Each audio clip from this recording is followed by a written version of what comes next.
Nomar lefanav shira hadasha. Il y a une marloquette entre le Misha Brura et le Emek Baracha concernant le Noussar de Venéemar. Est-ce qu'il faut dire Venéemar ou bien est-ce qu'il faut dire Venomar? Venéemar lefanav shira hadasha ou bien Venomar lefanav shira hadasha. C'est quoi la différence dans la ponctuation? C'est la différence dans le temps. Si je dis Venéemar, c'est je parle Be'avar, je parle au passé. Venéemar, je parle en Kavana du chant qui a été dit en Égypte par les Bnei Israël. Là-bas, ils ont chanté les Bnei Israël en l'honneur de la Géoula. Ou bien je dis Venomar, c'est la chant Atid. Donc là, je ne parle pas du chant des Bnei Israël qu'ils ont chanté en Égypte, je parle du chant que moi je vais chanter à la fin de la Gada. Okay? Je vais chanter un chant à la fin de la Gada, et donc je parle de ce chant que moi je vais chanter. Le Mishnah Bura, il est cholek, il n'est pas d'accord. Il dit, ma pitom, on ne parle pas du chant que tu vas chanter après. Ouais. Pourquoi? Parce que ce chant n'est pas un shira hadasha, c'est un chant qu'on chante tout le temps. Donc on ne peut pas appeler ça hadasha. Donc en fait, le Mishnah Bura a un problème avec le Noussar hadasha. S'il n'est pas marqué hadasha, ça ne l'aurait pas dérangé de dire comme les mecs Baracha. Mais comme c'est marqué hadasha, il dit, je suis désolé, c'est pas un chant nouveau. Non, quand on parle de hadasha, il veut dire ça peut être que seulement, ou bien, donc ils ont deux options, ou bien on parle du passé, le chant qu'ils ont chanté là-bas, qui était Khadash par rapport à l'événement. Que dans l'événement, pour eux, c'était un chant Khadash. C'est le chant de la Géoula qu'ils avaient à ce moment-là. Mais ça peut être que du passé. Et ça ne peut pas être le Hatid Bichlal. Parce que là-bas, Bichlal, il amène Raya, que là-bas, on ne dira pas Shira Khadasha, on dira Shir Khadash, au masculin. Pourquoi? Parce qu'il y a une différence entre une Shira au féminin et un Shir au masculin. Shira au féminin, c'est Shir Khadash. Shir au masculin, c'est Shir Chazak. C'est quoi la différence? Comme le masculin et le féminin. Comme au niveau de l'homme représente la force, et la femme, ça représente la faiblesse. Ouais. Quand tu chantes un shir au féminin, ça veut dire qu'il y aura encore une galoute derrière. C'est une shir qu'on chante maintenant, mais il y aura encore un galoute. Donc en vérité, il est khalash le shir. Par contre, le shir qu'on chantera, quand le Mashiach viendra, que là c'est la fin de toutes les galouillotes, on sort réellement à la Géoula Shlema, qu'il n'y aura plus de galoute derrière ça. À ce moment, on dira shir khadash au masculin. C'est un shir qui ne sera plus qu'aviachol renouvelé. Il sera définitif. Okay? Donc le Shabbat dit, donc on ne peut pas parler ça. Il y a un lapsus dans le langage. On ne peut pas dire en même temps shira et khadasha. Khadasha, donc il faut trouver en quoi il est khadash. Le seul chat qu'il a trouvé, c'est de dire qu'on parle du passé, de ce qu'ils ont chanté en Égypte. Et là-bas, effectivement, c'était khadash par rapport à eux. Ah, pourquoi c'était au féminin? Parce qu'il allait avoir des galouilles encore derrière. Okay? Comme ça, il est mis à chef. Le mec Baracha, il dit non, il dit ma pitom, on parle de shira khadasha, mal qu'on chante à la fin du Hallel, que Nachinami. Pour nous, Kaviachol, c'est un shir khadash, on va comprendre comment. Comment? Parce qu'a priori, on ne comprend pas comment il peut dire. Oh, shira, on comprend parce qu'il va y avoir encore des galouillottes, etc. Mais on parle, parce qu'on parle de la sortie d'Égypte. Mais sauf, comment il peut appeler ça khadasha? Donc il y a toujours la question de khadasha, que le mec Baracha qui le veut dire, ça ne me pose pas un problème. Ça ne me pose pas un problème, parce que c'est khadash par rapport à moi qui est en train de chanter. Maintenant, il y a un Beth Alevi très dur sur ça. Le Beth Alevi, il dit comme ça. Il dit qu'il donne un yesod extraordinaire concernant la bracha. Il dit par exemple, quand je fais une bracha, il y a un djinn d'ouvert la siyatan, c'est-à-dire qu'il faut que j'ai la chose devant moi pour faire la bracha. Ouais, je vais faire une bracha sur une pomme, il faut que j'ai devant moi la pomme. Je ne vais pas maintenant faire une bracha sur une pomme, chez Atidim la vili, une pomme qu'on va m'amener. Que c'est sûr qu'on va me l'amener, Al-Kedekar, il dit à Hidouche là-bas, même si c'est une névoie. C'est une névoie qui ramène qu'on va te donner la pomme. Donc c'est le Navi qui te le dit. Donc ça veut dire là-bas, c'est comme si qu'elle est mounach lefanecha. Parce que c'est une névoie. D'abord qu'à ça, on peut pas. Même quand ton père et ta mère et je t'amène une pomme, on ne peut pas savoir si c'est vrai ou pas. Ouais, ça peut arriver comme ça peut ne pas arriver. Il peut y avoir un tremblement de terre et il n'y a plus de pomme. Mais le Navi, s'il te dit, on va t'amener une pomme maintenant, quoi qu'il arrive, la pomme elle va arriver. Pourquoi c'est une névoie? Parce qu'Aviachol, c'est Hachem qui l'a dévoilé. Il dit, même dans un cas comme ça, il dit le Beth Alevi, tu ne peux pas faire la bracha tant que tu n'as pas la pomme dans la main. Donc c'est-à-dire que la bracha représente une louange, ouais, et cette louange ne peut être faite que quand la chose elle est mounar lefanecha. Donc de la même façon il dit le Beth Alevi, pareil. Tu ne peux pas chanter un chant en l'honneur d'un miracle si le miracle n'est pas vécu. Le miracle n'a pas été vécu encore. Ah, même si on te dit, il y aura un miracle, et même le Navi t'a promis, il y aura un miracle, tu ne peux pas encore chanter. Tu dis, attends, je chante parce que le Navi a dit qu'il y aura un miracle. Et donc je suis certain qu'il y aura un miracle. Ce n'est pas une question de certain. Le chant doit être fait en fonction de la chose qui s'est passée. Elle ne s'est pas passée encore, tu ne peux pas chanter. Très bien. Par rapport à ça, la kusha, la hatsuma maintenant. Parce qu'à ce moment-là, on ne comprend pas le mec bracha. Comment tu peux dire maintenant qu'on va dire shira chadasha par rapport au chant qu'on va chanter derrière? Ouais. En imaginant maintenant que c'est un chant qu'on chante en l'honneur de la sortie d'Égypte qu'on veut montrer qu'on est au Nous Ibn Horim. Mais la chose n'est pas devant toi. Bishlama, les Bnei Israël, eux, qui sont sortis d'Égypte, que le miracle est devant eux. Donc ils parlent de quelque chose de concret. Ils voient la Messioude devant eux. Donc ils chantent en l'honneur de la Messioude qu'il y a devant eux.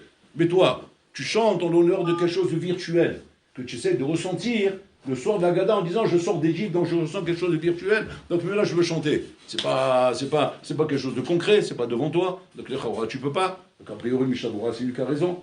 Donc voilà toutes les questions qui se posent le soir de la Gada par rapport à ce Noussar, Venemar, Shira Khadasha, Nomar, Shira Khadasha. Très bien. Pour répondre à tout ça, on va rentrer dans une autre question et avec ça on va répondre à toutes les questions. La Gemara demande la question, comment ça se fait qu'on ne fait pas le Hallel pendant tous les 7 jours de Pessah? On fait le Hallel Gamour que le premier jour, et on fait Hallel Mekoussar tous les autres jours de la semaine. Ouais, on ne fait pas tout le Hallel Gamour. Alors que dans toutes les fêtes, comme Sukkot, on fait Hallel Gamour tous les jours. Pourquoi ici non? Pourquoi on ne ferait pas? Alors, c'est 7 jours qui sont 7 jours de fête d'Oraïta. Donc il faut faire le Hallel normalement. Alors, c'est une Géoula. Alors là-bas, la Gemara dit, parce que le 7e jour, on ne fait pas le Hallel. Et pourquoi le 7e jour on ne fait pas le Hallel? Il dit parce que Briotav chez la Koshbourou, Tovim Bayam, Vata Omer Shira, les créatures d'Hachem sont en train de se noyer le 7e jour. C'est là-bas qu'il a besoin. Et toi, à ce moment-là, tu te mets à chanter, ça ne convient pas. Ça ne convient pas de chanter à ce moment-là. Il a fait mot. Alors, comme il ne convient pas de chanter, donc on ne peut pas faire le Hallel, Kaviachol. Donc qu'est-ce qu'on fait? On fait Mishumina Kretzia Hallel. La Gemara a dit, ok, bon, ça c'est le 7e jour, mais les autres jours, c'est la Géoula. C'est le 7 jours de la Géoula que la Torah a demandé de faire 7 jours. La Gemara a dit Mishum kavod shel Yom Tov, à cause du kavod de Yom Tov, qu'on ne fait pas le Hallel, il ne convient pas de faire le Hallel Chol HaMoed. Parce que ça serait Kaviachol, un manque de respect pour le grand rabbin. Ouais, que le petit rabbin, on lui a fait l'honneur et pas au grand rabbin. Donc, mais là, par kavod pour Yom Tov, on ne lit pas le Hallel Chol HaMoed. Mais normalement, on devrait dire le Hallel. Qu'est-ce qui ressort de là? Il ressort de là qu'il y a un problème de faire le Hallel par rapport au fait que maintenant les briotages sur le Koshbrut Tovim Bayam et qu'on ne peut pas faire le Hallel à ce moment-là. Et que même les malachim qui ont voulu chanter en l'honneur d'Hachem, Hachem il est stock, taisez-vous.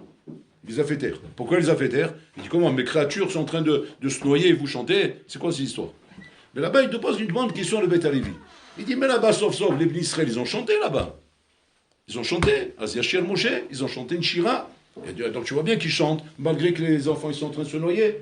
Il dit non, c'est choné. Pourquoi c'est choné? Parce qu'ils sont en train de vivre le Nes, et donc ils chantent par rapport au Nes qu'ils sont en train de vivre. Et dans ce cas-là, on n'a pas la question de dire Briotai Tovim Bayam. Tu n'as pas la question de dire mes créatures sont en train de se noyer. Parce que je ne chante pas pour ça. Je ne chante pas pour la destruction de tes créatures. Je chante pour le Nes que je suis en train de vivre.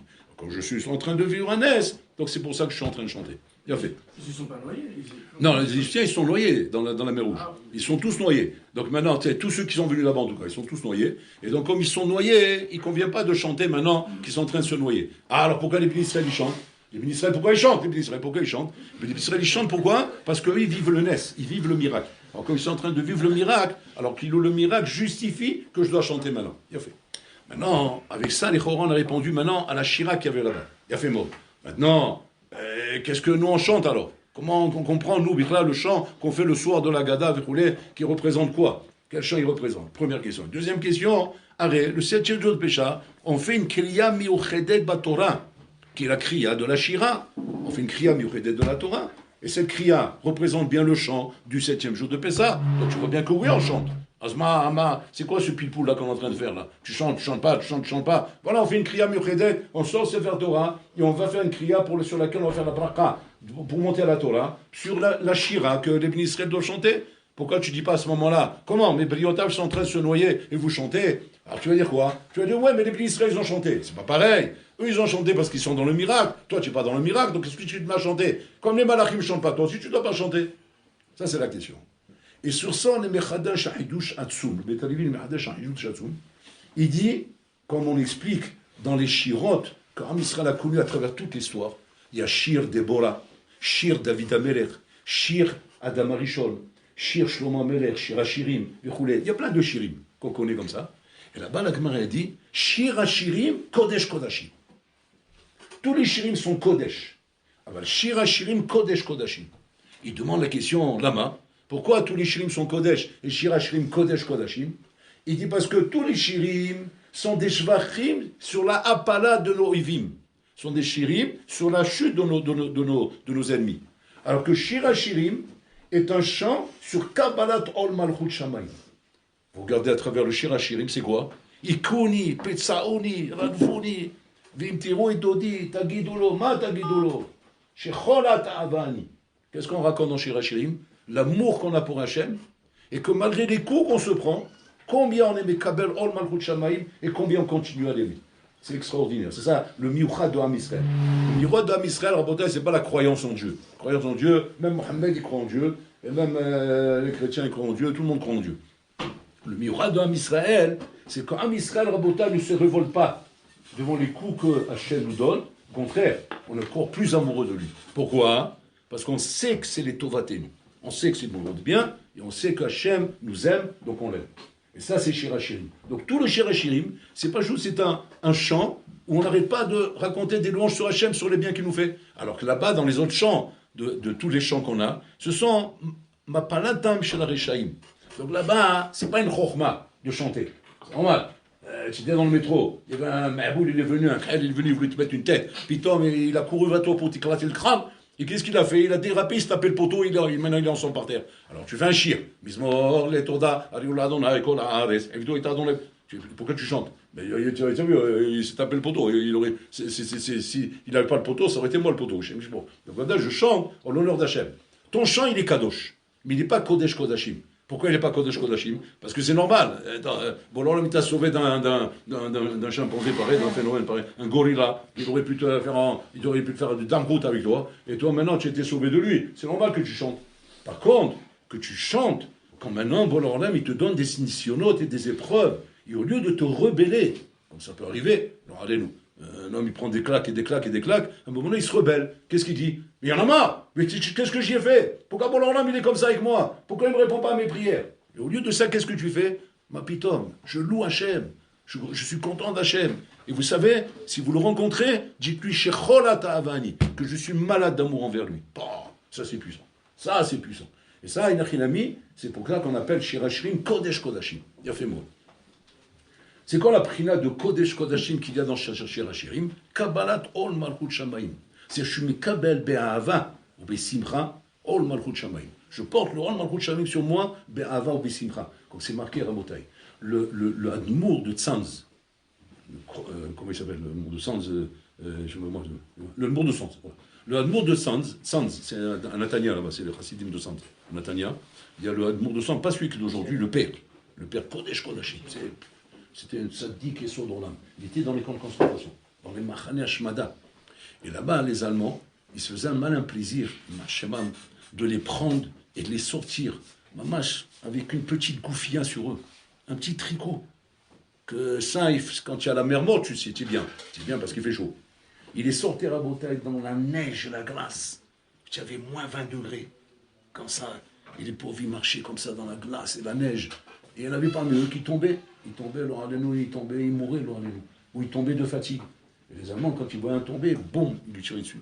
Pour pas freiner le cortège et le groupe. Et comme ça, comme ça, ils avaient comme ça cette marche qu'ils appelaient la marche de l'enfer. La marche de l'enfer. Les Juifs savaient. Ça y est, on va partir. Ils savaient qu'ils sortaient, ils ne savaient pas comment ils allaient, s'ils revenaient ou pas. La marche de l'enfer. Et là-bas, il dit que l'amour de sens, tout le monde témoigne, c'était impressionnant. Il était là-bas. Vayamitaler Bessimra. Il marchait Bessimra. Les gens témoignent sur lui. C'est des gens qui sont sauvés des camps, qui l'ont connu là-bas. Ils disent c'était incroyable mais vrai. Comment un bonhomme, dans une marche comme ça qu'on appelait la marche de l'enfer, où les bonhommes n'avaient qu'une envie, c'est comment sortir de ça. Et que lui, il donnait l'impression que c'est un tioul. C'est le tioul de la yeshiva. Voilà, un tioul. C'est quand tu vas en tioul, tu es content, quand tu rigoles, etc. On va faire un tioul maintenant. Comme c'est l'impression qu'il donnait. Et quand il voyait autour de lui des gens qui lui disaient « Rabbi, comment tu fais? C'est quoi? Donne-nous ton secret. » Il dit « Mon secret, Shirul Hashem. » Comme ça il disait « Chantez Hashem. Chantez combien vous êtes amoureux de lui. Et combien vous l'aimez.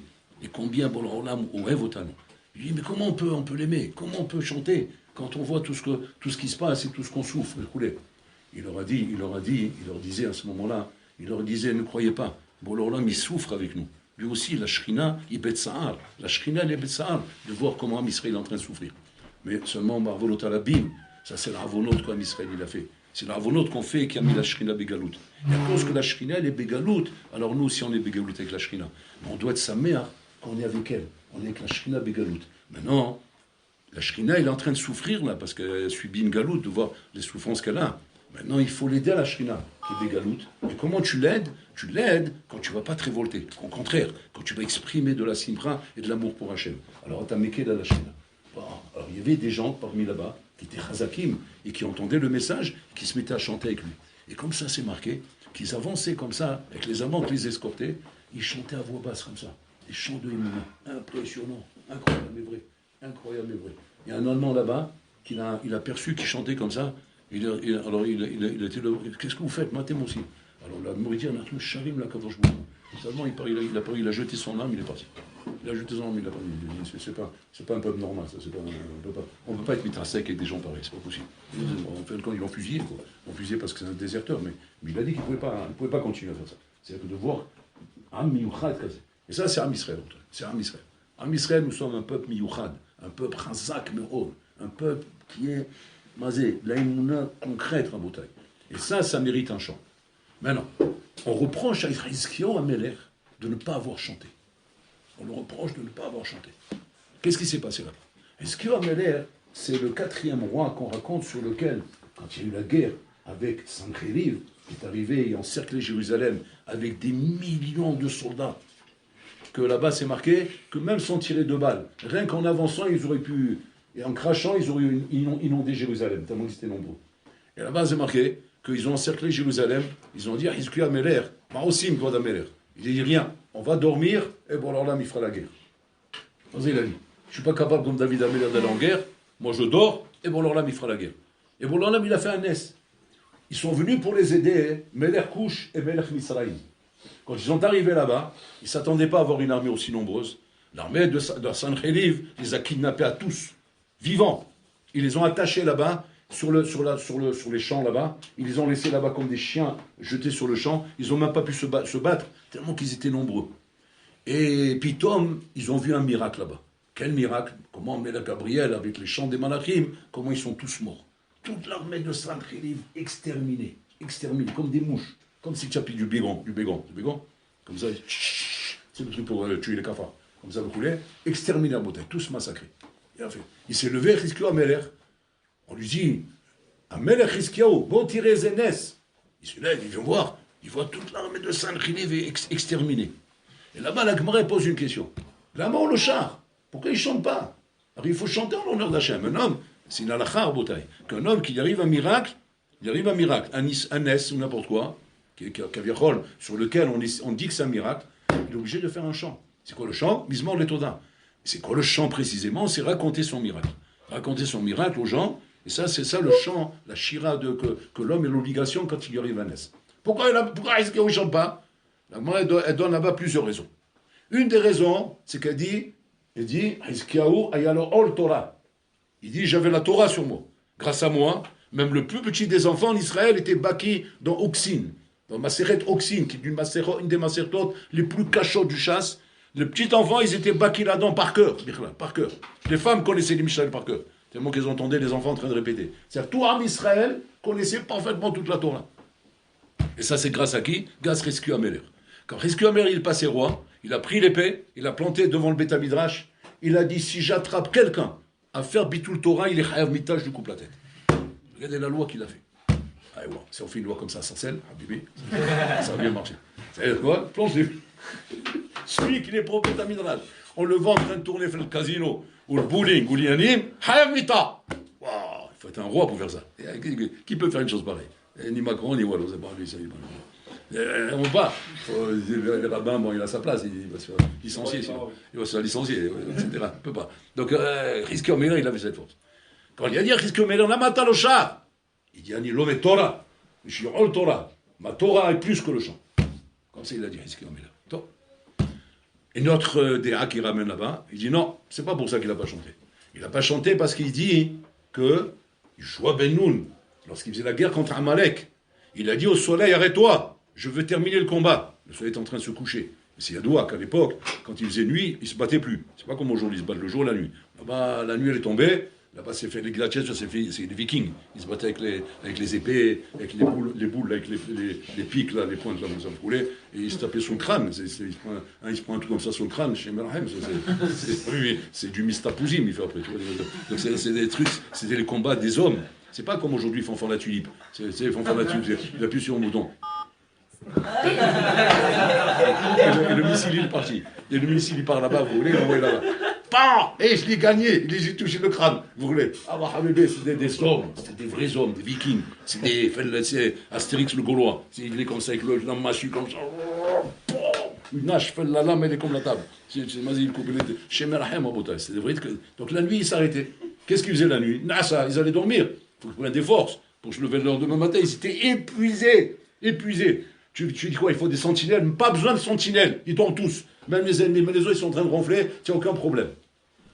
Et là-bas, Yoshua Ben Nun, il a vu qu'il était en train de gagner le combat. Il a dit, il ne faut pas que j'attende la nuit parce que la nuit se renforçait. Il prenait de nouvelles forces. Il ne savait pas. Il a dit au soleil, Dom, Tamod Dom, ne bouge plus. Il dit au soleil. Le soleil lui répond.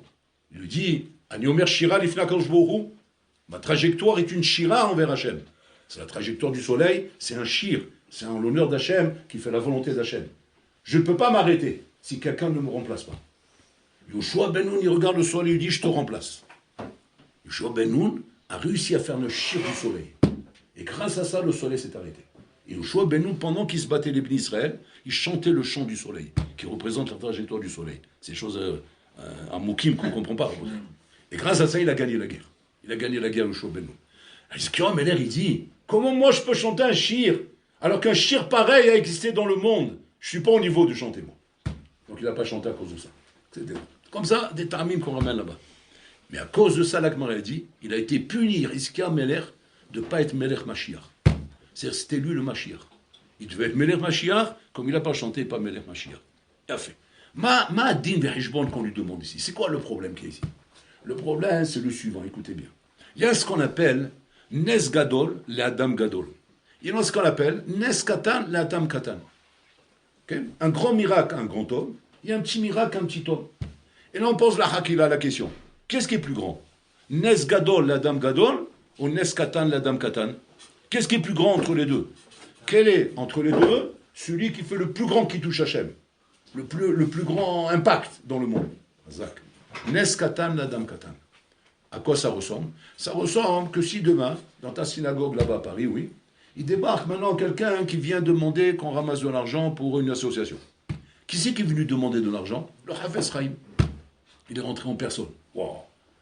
Bien sûr, tout le monde va lui donner. Ils ne vont pas lui donner, ils vont lui donner un paquet. Un paquet, ils vont lui donner. Pourquoi? C'est le Hafez Chaim. Quand Rav Steinman il a fait sa tournée en Europe, ceux qui ont connu ces moments là-bas, quand il est arrivé à Paris, il est arrivé, Rav Steinman. Il a ramassé, Rabotai, en une semaine, 20 milliards d'euros. En une semaine. C'est des trucs qu'on n'arrive même pas à imaginer. Qui c'est? C'est Rav Steinman.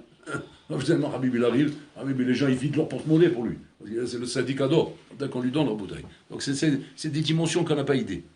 Maintenant, ok, tu as donné un gros chèque à Rav Steinman. Maintenant, la semaine d'après, il est venu un petit schnorrer. Un Sfaradi bien de chez nous. Comme ça. Il est venu parce qu'il est en galère, le pauvre. On parle, c'est vrai, on ne parle pas d'un gdo. On ne parle pas d'un menteur, on parle que c'est vrai. Un vrai bonhomme qui dit, bon, mais il donne la zone. On va lui donner combien? 100 shekels. C'est bien, tu as donné 100 euros. Oh, c'est une belle somme. Alors, on va regarder ça à l'extérieur. Là-bas, Rav Steinman, tu as donné quoi? Tu as donné, on va dire, 1 million d'euros. Tu as fait un chèque, 1 million d'euros. Ouais. Et la semaine d'après, toi, le même bonhomme, il est venu, ce petit bonhomme-là, tu as donné 100 euros. 100 euros, c'est pas mal pour un petit bonhomme. Donc on a ici un gros don à un gros bonhomme, un petit don à un petit bonhomme. Bachamaïm, lequel des deux fait plus d'impact? Le petit don au petit bonhomme que le gros don au gros bonhomme. Pourquoi? Parce que là-bas, ce qui t'a motivé de faire le gros don, c'est pas le gros don, c'est le gros bonhomme. Donc là-bas, va dire que ton don, il est extrêmement petit par rapport au gros bonhomme qu'il y a devant toi. Parce que Habib, le gros bonhomme, il représente toute l'énergie de ton don. Donc en fait, qu'est-ce qui reste de l'ishma dans ton don? Peut-être 1 euro, symbolique. C'est quoi de dire là après ça m'attend. Alors que là-bas, c'est 100 euros netto. C'est pas 1 euro symbolique, c'est 100 euros netto. Et l'impulsion et l'énergie, qu'est-ce qu'il la donne? C'est toi. Pourquoi? Les Shem Shamaï pour la Zdaka. Parce que le bonhomme, ils n'ont pas envie de lui donner. Après, il m'énerve, tu vois, il a une tête qui ne me revient pas. Les mecs, il m'énerve. Mais je donne pourquoi les Shem Shamaï. Donc en fait, là, ça s'appelle que j'ai donné 1 million d'euros, alors que là-bas, ça s'appelle que j'ai donné 1 euro. Nora Vaillot. Comment la Torah, elle fixe Rabotai, les niveaux. C'est ça le Inyan, Quand on arrive à la fin de la Haggadah, ce qu'on appelle Shira Chadasha. Shira Chadasha, c'est Prinat Hallel. Prinat Hallel, c'est quoi Prinat Hallel, Rabotai? C'est la Prinat du Hallel qui représente Shira Shirim. Le Hallel est au même niveau que le Shira Shirim. Pourquoi? Ça représente Rabotai Kodesh Kodashim. C'est quelque chose là-bas, qui est Mekabel Ol Malchut Shamayim. Quand un bonhomme, Rabotai, il arrive à la fin de la Haggadah. À la fin de la Haggadah, c'est là-bas le Mifran. C'est là-bas le Mifran, si l'Oinachinami, tu es celui qui serait sorti d'Égypte là-bas. Comment? La manière comment tu fais le Hallel. Si maintenant tu fais le Hallel, moitié endormi, parce que tu as déjà 4 verres de vin dans le ventre, ouais. Tu as mangé la massa, tu as été étouffé, ouais. Tu as envie de dormir, quoi. Tu as envie de dormir. Alors quand tu arrives à la fin de la Haggadah, après le repas, où tu as mangé comme un hallouf, ouais, et qu'il faut encore 2 verres derrière, et qu'après tu fais le Hallel. Tu fais le Hallel à l'arraché, ouais. Mais bon, là, l'ami, il te dit, maintenant, fais attention, mon coco. Le Hallel, c'est là le Mifran. C'est là que je veux voir si tu étais en Égypte, si tu serais sorti d'Égypte. Comment je vois dans le Hallel, si tu étais en Égypte, tu serais sorti d'Égypte? Quand Pitom, je fais le Hallel comme la Neila. Et Nora, je me lève comme un lion. Tu as vu à Kippour comment ça se passe, non? Tu as vu les bonhommes, comme ils sont? Pitom, tu les voyais avant, maman, je fais comme ça. Pitom, il arrive la Neila, tu les vois faire manger un générateur. Tu te demandes, mais qu'est-ce qui s'est passé? Qu'est-ce qu'ils ont fait? Une pico de, je sais pas quoi, d'hormones ou quoi? Comment il s'est levé? Ouais, quelle batterie on lui a mis à l'intérieur? C'est Aïmouna de Israël. L'Aïmouna de Israël, Rabota, il est puissante, qu'il sait que la Nirila, c'est la Nirila. Donc on ne joue pas avec ça. Là, c'est encore plus fort, le Hallel de Pessah. Plus que la Nirila. Pourquoi? Parce que là-bas, Zenes Gadol, Adam Gadol. Pour Zenes Katan, Adam Katan. Là-bas, c'est Nes Gadol, Adam Gadol. Pourquoi? Parce que tu es dans des grandes dimensions. C'est la Neila, c'est Yom Kippur, le Roulé. Donc, voilà que quoi, il y a tellement d'éléments autour que c'est évident. C'est évident que quand tu vois tout le monde se lever, en train de chanter, et Noir est là, toi, tu ne vas pas être en train de faire le nage. Ils vont marche, quelle heure ils vont finir? Ils n'arrêtent pas. Il est énervé. C'est pas que tu vas te lever. Même tu n'as pas envie, même tu es l'olishma, tu vas te lever comme un lion en train de crier. Pourquoi? Parce que c'est Nes Gadol et Adam Gadol. Quand tu es le soir de la Gadin, sur ta table, là-bas, il n'y a personne. Tu vois, ils sont tous monde en train de dormir. Ouais. Et toi, tu es le seul là-bas à comprendre qu'il se passe quelque chose dans la Vamina, oui. Et que maintenant, tu es censé normalement comprendre que maintenant, c'est le Mifran Agadol qui est Nes Katan et Adam Katan. De lire le Hallel. Parce que réellement, c'est ça qui veut dire le Emek Bracha. Qu'est-ce qu'on va dire un shir? Belachon ati, ton shir à toi. Quel shir à moi? Le shir à toi, Kilou Yatsa Mim Israël. Arrête, tu es Kilou Yatsa Mim Israël, donc tu es comme le Bnei Israël qui est sorti d'Égypte maintenant. Il a fait. Montre-moi que tu es sorti d'Égypte. Et c'est pas Stam des Bourim Ba'alma. Kilou Yatsa Mim Israël. Tu as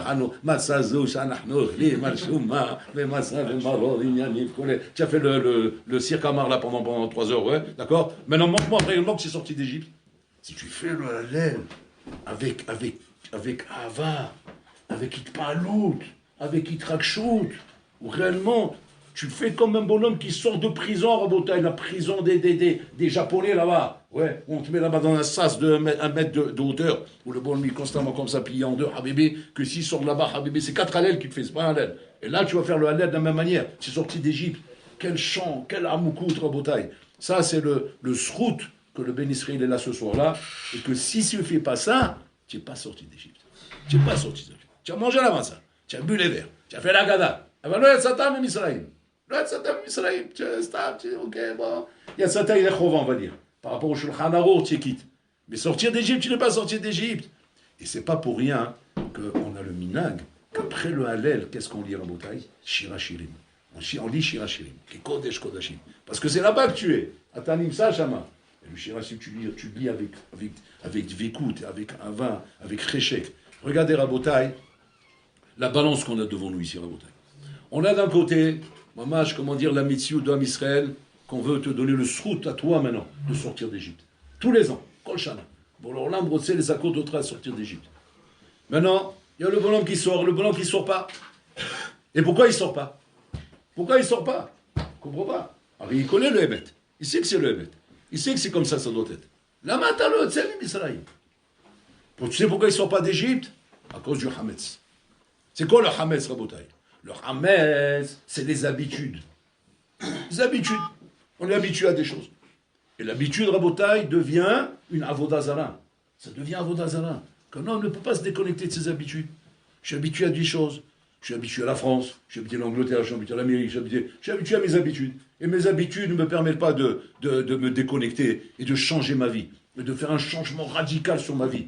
Et de devenir un autre bonhomme. Un autre bonhomme qui est le bonhomme qui sort d'Égypte, Rabotai. Un autre bonhomme, les gamrés. Ça, c'est très très dur. Très très dur. Et cette opération, Hachem t'aide à la faire le soir de la Gada. Pour ça, il faut prendre des décisions, Rabotai. Comment l'expliquer? Que d'abord, ça doit être, Rabotai, une achlata, shani yotzem Misraïm. C'est quoi l'achlata? Je sors d'Égypte, je casse mon iPhone, je casse mon ordinateur, je casse toute cette pourriture-là qui est l'Égypte dans toute sa puissance.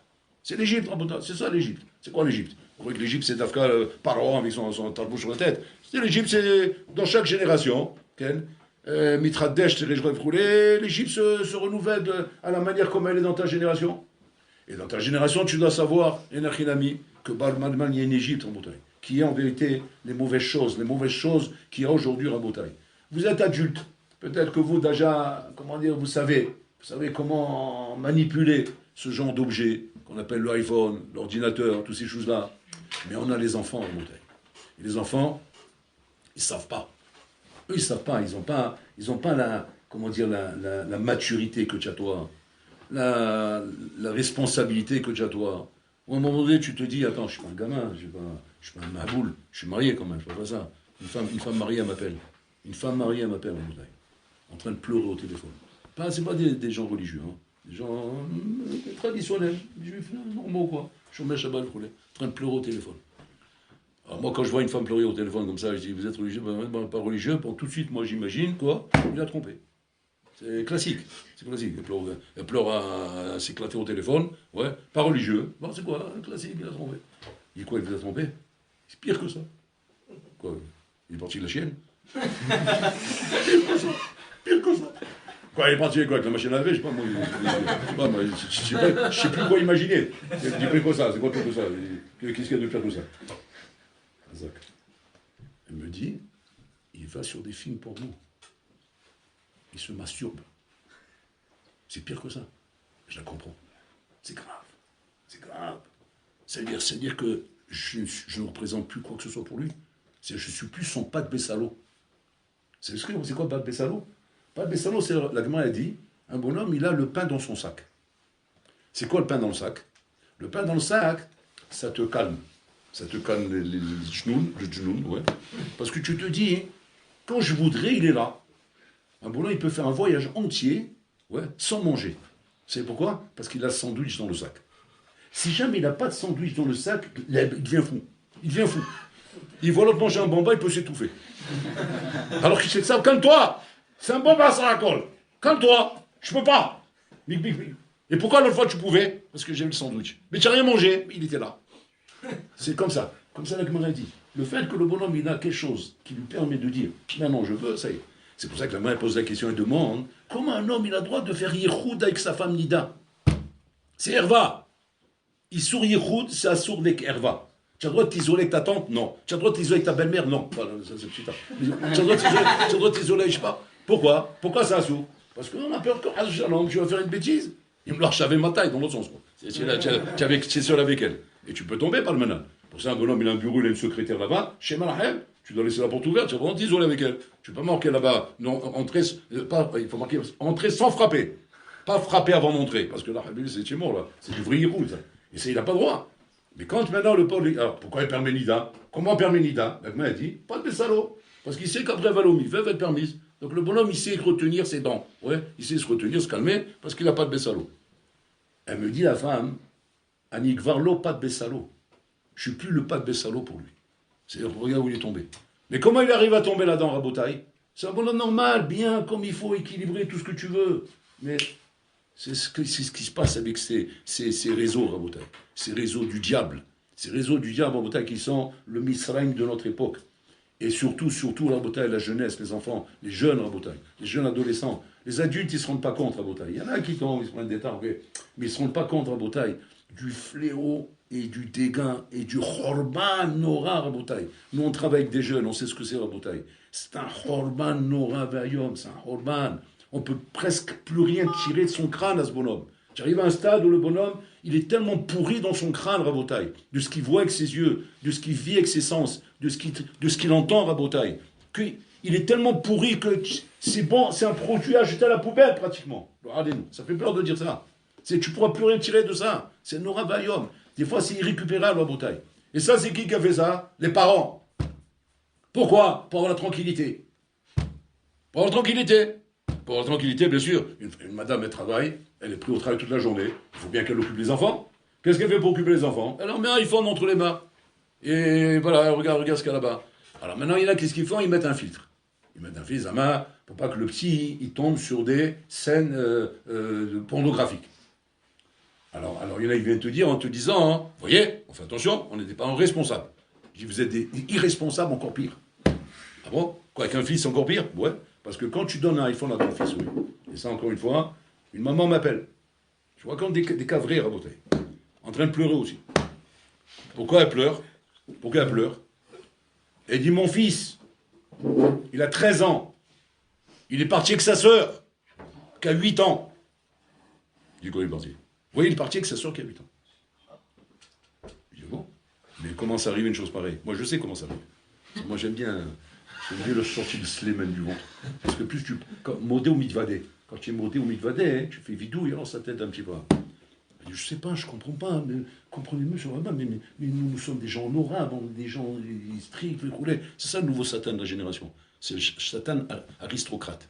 Tu vois, c'est genre chapeau melon et bottes de cuir. C'est plus les voyous, les bandits, tout dans la classe. Tout dans la classe. Et dans la classe, qu'est-ce qu'il fait? Mais expliquez-moi comment, avec un truc filtré, vous roulez? Je dis, c'est très simple. Dans vos trucs filtrés là-bas, il y a des dessins animés. Oui, ben voilà. Dans le dessin animé, qu'est-ce qu'il voit? Ben, il voit Mickey Mouse et comment ça s'appelle hein? Mimi. Hein? Mini, voilà, il y a Mini, qu'est-ce qu'il voit là-bas? Eh bien, il voit là-bas. Comment le Zolov de Mickey Mouse, il est en train de draguer Mini. Et comme Mini, elle s'excite. Et comment tu vois les cœurs dans l'air, qui s'est roulé. Et comment elle a mis la mini-jupe, et comment elle est en train de marcher comme ça avec ces deux cannes de roseau, là, comme ça, d'avancer, que c'est vous voyez. Maintenant, un grand, ça ne lui donne pas des idées, tout ça. Mais un enfant, ça marche dans la tête. Un dessin animé parle à un enfant plus la guerre d'Ukraine pour toi. C'est son monde, le dessin animé. Et quand il voit ça, hein, putain, il se met à croire que, oui, c'est bien de faire ça. Et comme il voit des choses pareilles là-bas, putain, il se met à faire des choses. Et le Satan, il est là, Habibi. Et le Satan, il pousse. Il pousse où? Il pousse Rabotai dans l'abomination. Parce qu'aujourd'hui, on est dans le monde de l'abomination, Rabotai. On est dans le monde du choc. Et que tu dois comprendre une chose, une fois pour toutes. Que quoi? Qu'il n'y a plus de solution. Solution, c'est pas de trouver des compromis, des accords à l'amiable, des discussions pour psychologie, psychiatrie. Il n'y a pas, Rabotai. Il n'y a pas. Les Sarara, Rabotai, comme il dit le Chovat Elevavot, Sofel la tzaddik umvakesh la mito. Il guette le tzaddik, il veut le tuer. Il n'a pas d'autre programme dans sa tête, le Yitzhak. Il veut tuer le bonhomme. Tuer le bonhomme, si c'est pas lui, c'est ses enfants. C'est pas ses enfants, ses petits-enfants. C'est pas lui, c'est sa femme. C'est pas sa femme, c'est l'autre là-bas. Il n'y a pas Rabotai. C'est une guerre qui est devant, derrière, de tous les côtés. Ça, c'est Mitzrayim, Rabotai. Sortir d'Égypte, c'est pas chaud, c'est comprendre qu'on est obligé de changer notre mode de vie.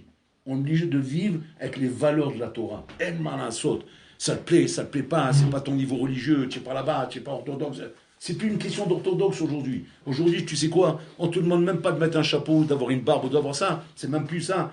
On te demande simplement d'avoir du bon sens et de comprendre qu'on est devant un danger réel qui ne relève pas de la religion. Avant, on prenait ça comme de la religion. Ah, tu veux me rendre religieux. Ah, tu veux me faire pratiquer. On parle plus de ça aujourd'hui. On parle de te sauver la peau, de sauver toi, tes enfants et ta génération. Parce que sinon, c'est ça qui guette, Rabotaï. C'est ça qui arrive dehors. Qu'est-ce qu'on voit dehors? Tout le massacre qui se passe dehors. C'est à cause de ça, Rabotaï. C'est parce que, comment dire, on fait les tmimim, on fait les naïfs. On fait les naïfs devant le monde. Mais pourquoi on fait les naïfs? Pourquoi? Parce qu'on n'a pas la force. On n'a pas la force de se bagarrer contre ça. Et donc, qu'est-ce qu'on fait? On cherche la solution de facilité. Facilité, c'est quoi? On ne veut pas qu'ils nous prennent la tête des enfants, on leur met des trucs, on leur met des animés, on leur met ça. Tu es en train de l'abrutir. Tu es en train de le rendre mitumtam. Tu es en train de le mchouga. Il va grandir, Bichlal. Il n'aura même pas envie, Bichlal, de regarder un daf de Gemara, un daf de Mishnah, il n'aura pas envie de regarder. Tu sais pourquoi? Parce que pour aimer la Torah, il faut être kadosh. Pour aimer la Torah, il faut être kadosh. Quelle est la première chose, le premier chumash qu'on apprend aux enfants au Talmud Torah? Un enfant, il rentre au Talmud Torah. Quel est le premier chumash qu'on apprend? Zak. Tu aurais dit, non, Bereshit, on va regarder des belles histoires. Belle histoire, la création du monde, la terre, les géographies, quoi, les émissions télévisées, comme ça, bien, ils vont entendre la mer, les étoiles, le ciel, ça les intéresse, ça. Non, on commence par Vaïkra. Vaïkra? Oh, c'est compliqué, Vaïkra. Mais moi, je me casse les dents, là-bas. C'est tous les korbanot, mais pourquoi tu commences par là? C'est un enfant, il vient de commencer, parce qu'il a peine, il a ouvert la tête, il arrive dans le Torah, Vaïkra. Korbanot. Pourquoi c'est comme ça? Il y a voix Kadosh, puis il mat Kadosh. Il y a voix Kadosh, puis il mat Kadosh. Il est Kadosh. Il faut lui apprendre la Gdoucha. Tout de suite, il faut le baigner dans la Gdoucha. Et c'est ça qui va l'amener automatiquement, Rabotaï, à comprendre la vie. Après Pitom, on lui fait Bereshit. Très bien. Et là, regardez le contraste là-dessous. Parce que là-bas, qu'est-ce qu'il va voir là-bas? Là-bas, il va voir Pitom des histoires bizarres. Quelles histoires, par exemple? Comment les frères de Yosef, ils ont pris leur frère, ils l'ont jeté dans un trou avec des akravim et des hachim. Wow, c'est pas bon. Mais je comprends, monsieur le rabbin, vous vous contredisez. Vous m'avez dit juste maintenant que de voir Mickey et Minnie, c'est dangereux. C'est ce qu'on a dit, c'est dangereux. Vous ne pensez pas, monsieur le rabbin, vous ne pensez pas que c'est encore plus dangereux de voir comment des frères, ils ont pris leur frère, ils l'ont jeté dans un trou avec des akravim et des hachim, mais vous rendez compte ce qu'il est capable de faire, le grand frère là-bas, il est capable de prendre son petit frère, le mettre dans un égout et fermer le grillage. Vous vous rendez compte, c'est débile. On ne peut pas montrer des choses pareilles. Pire que ça. On raconte là-bas comment le Khmar là-bas de Shrem, là-bas, il a violé la fille de Yaakov Avinu. C'est beau de raconter des choses pareilles, hein? Comment on peut raconter des choses pareilles dans la Torah? Il répond, l'Imfarshim, le Khatam Sofer, il répond à une sondation. Il répond, voir ça sans Vaikra, ouais, c'est de l'abomination, c'est du porno, c'est de la violence. Mais voir ça après Vaikra, c'est du moussard. C'est-à-dire que, quand un bonhomme en bataille voit la vie, il ne s'agit pas de cacher la vie aux gens. Il ne s'agit pas de grandir les gens dans une bulle. Non. Le bonhomme doit savoir ce qui se passe dehors. Et même un enfant doit savoir ce qui se passe dehors. Il n'a qu'une amie. Et la Torah, on voit qu'elle ne cache pas. On ne voit pas la Torah. Elle n'a pas censuré. Non, il ne faut pas raconter cette histoire de Yosef Sadiq. C'est une histoire qui va choquer les jeunes ou choquer les gens sensibles. Il ne faut surtout pas. Non, tu la racontes. Tu lis ça dans la paracha de la semaine. Ouais. Tranquillement, tu lis tout ça. Comme si rien n'était. Ouais. C'est une histoire abominable de frères qui sont... Tu lis ça normalement. Mais pourquoi tu le lis? Et pourquoi tu peux le lire? C'est du moussard. Parce que les Chazal, ils savent tirer le moussard de ça. Ils te diront, regarde ce qui se passe quand il y a la kina. Et moi, je sais sortir ça. Mais grâce à quoi? Grâce au fait que j'ai étudié Vaikra d'abord. Parce que je me suis rempli de Gdoucha. Alors quand j'ai une tête de Gdoucha, je sais regarder la Torah. Je sais comprendre les choses. Mais quand il n'y a pas de tête de Gdoucha, parce que la Hor qui regarde Mickey là-bas, il n'a pas fait Vaikra, lui. Ouais, je ne sais pas ce qu'il a fait, mais en tout cas, il n'est pas passé par Vaikra. Il est passé par notre chemin. Il arrive là-bas. Comment tu veux, Bichlal, lui donner une chance, Bichlal, de s'en sortir avec ce que tu es en train de lui mettre dans le crâne? Comment tu as une avamina qui va pouvoir trouver ça, son pshat et son moussard dans ces trucs-là? Mais c'est impossible, Habibi. Donc c'est pour ça que la Torah, elle te dit qu'il n'a qu'un ami. Il faut d'abord, pour ça, j'ai créé les Tzarara, j'ai créé Torah Tavlin. Hachem, il n'a pas dit j'ai créé les Tzarara et j'ai créé la Torah pour le détruire. Non, Tavlin. C'est quoi Tavlin? Comme tu as un épice. C'est juste un médicament. C'est-à-dire que la Torah, c'est que ça représente le vaccin. Vaccine-toi. Et après, quand tu vas regarder le Rolam, et tu vas entendre ce qui se passe dans le Rolam, tu vas tirer du moussard de ça. Tu ne vas pas avoir une tentation de ça. Ça ne va pas te tenter à tomber. Au contraire, ça va te mechazek contre. Ça va te donner du moussard. Alors que si jamais tu n'as pas la Torah, c'est pas du moussard que ça va te faire. Ça va te tenter à tomber là-dedans. Ça va t'entraîner à aller là-bas. C'est ça, Rabotai, qui manque dans la tête des gens. De comprendre que tu t'amuses pas à côtoyer le Yitzharara si tu n'as pas de la Torah. Même avec la Torah, on a peur. Alors, quand on n'a pas de Torah.